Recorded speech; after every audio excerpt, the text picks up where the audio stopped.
तो आज भी उनका मकसद है हमें अधिकार वंचित रखना, और अधिकार वंचित का अर्थ होता है गुलाम।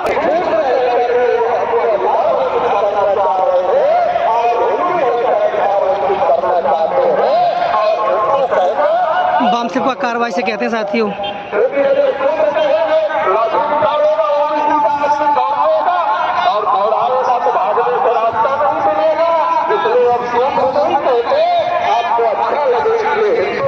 साथियों बामसेप का जो राष्ट्रीय दिवस है नागपुर में हो रहा है, देख सकते हैं आप लोग कितने एकड़ में कितनी जगह में है। देख सकते इधर खाना खाने का ये पूरा जितना भी है, देखो पीछे नागपुर में हो है। देखो आप दुकान जगह पंडाल, ये औकात है किसी की, इतनी औकात है किसी करने की। देखो रहने के लिए व्यवस्था, 100 साल मुसलमान बच्चे पैदा करेंगे, 200 साल पैदा करेंगे, 300 साल पैदा करेंगे। जब 200, 300, 400 साल बच्चे पैदा करेंगे, जब संख्या बढ़ जाएगी, तब देश पर बामसेप की ताकत है होगा। इतना समझ में आ गया कि 200, 300, 400 साल बाद जब मुसलमान ज्यादा बच्चे पैदा कर लेंगे, तब मुसलमानों का कब्जा हो जाएगा। ये बात समझ में आ गई। क्या समझ में आ गया? मुसलमान की संख्या बढ़ जाएगी तो उनका कब्जा हो जाएगा। छोटी सी बात समझ में नहीं आई। कहाँ से देखो कहाँ दूर इतने एकड़ में फैला हुआ है। देखो एंड उधर तक बिल्डिंग पूरा, इधर रहने की व्यवस्था अलग अलग स्टेट का अलग सब अलग अलग लोग। देखो उधर भाषण हॉल, उधर रहने की व्यवस्था, खाने की व्यवस्था उधर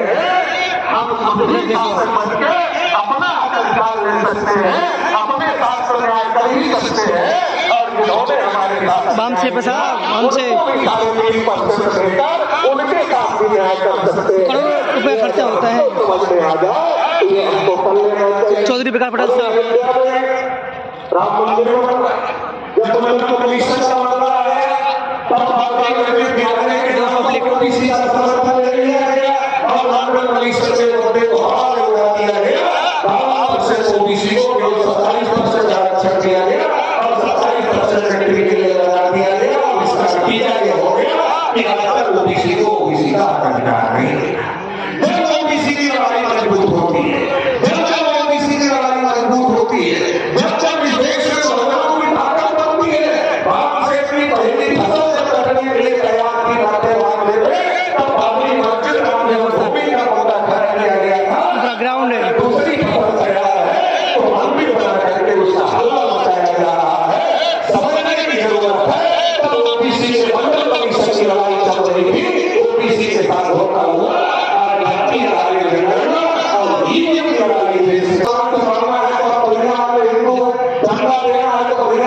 हो जाते हैं तब हम हिंदू नहीं होते हैं।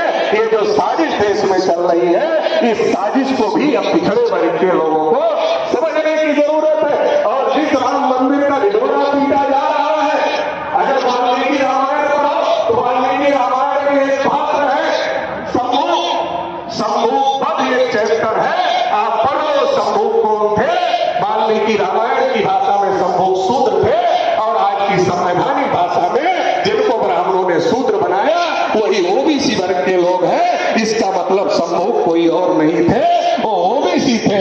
एक ओबीसी की हत्या करने वाले का मंदिर बनने पर सबसे ज्यादा ओबीसी के लोगों को मोबाइल करने का काम बीजेपी के लोग कर रहे हैं। ओबीसी के लोगों को गुमराह करने का काम कर रहे हैं। तो ओबीसी को ये बात भी समझने और समझाने की जरूरत है। दूसरी महत्वपूर्ण बात यह है कि वहां का अयोध्या है, उसका प्राचीन नाम साकेत, और साकेत क्या है? साकेत बौद्धों की नगरी है, और तथागत बुद्ध ने वहां 16 वर्षावास किए। वो बुद्धिस्टों की ऐतिहासिक धरती है, बुद्धिस्टों की भूमि है, और ये कोई काल्पनिक बात नहीं है। जब लॉकडाउन में चोरी से मंदिर निर्माण के लिए खुदाई हो रही थी, तो वहां से जो अवशेष निकले, वो अवशेष किसके निकले? अवशेष बौद्धों को निकले। इस देश में जो सम्राट अशोक की विरासत है, जो तथागत बुद्ध की विरासत है,